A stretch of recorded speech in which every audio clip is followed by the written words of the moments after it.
Light Eater what now? I asked when I heard silence on the air. Taotie, one of the 4 great omens. If all 4 are awoken, an untold apocalypse will darken the sun, he explained. Darken the sun, I repeated back, starting to understand the severity of the situation. Before it could fully sink in, the large red man the Jade Emperor had been speaking with prior stepped up to me with hands on his hips and a sneering look of disgust. Just who are you anyway? Who sent you? He started to say.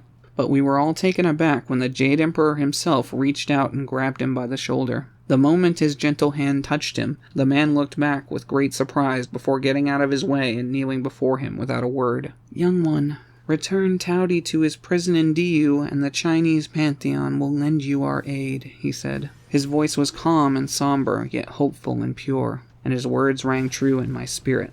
I could feel his good intentions radiating off of him so strongly I didn't bother to question his reading of my thoughts. I knew he'd done it for a good reason. I nodded to him and smiled softly. I waited a moment to see if he would speak once more, but when he didn't, I turned and marched out of Heaven's entrance hall. When I returned to the cloudy courtyard, I was dumbstruck to find Sun had left me behind. I poked around for him, but I couldn't find him anywhere. Annoyed, I said to myself, just great. And I don't know how to get down from... Ah! I screamed as I started to fall through the clouds. I spun head over heels as I plummeted down through the sky, trying to think of a way to right myself. Then I remembered Jacob had used strategic bursts of fire to maneuver through the air during the Tournament of Champions.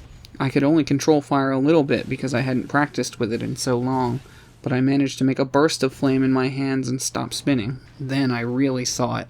The dark clouds that had risen over the forest had grown more numerous and stayed just as heavy throughout. They were already covering Dongfu Village and other places in the surrounding area. It was only a moment or two before I passed through them and fell to the ground. The landing was rough on my knees and sent a ringing sensation from my feet all the way through my body. I stood up straight and took in my surroundings, having landed on the forested road I came into town on. It was dark here. So dark it was like the sun had already been darkened, and all that remained was eternal night.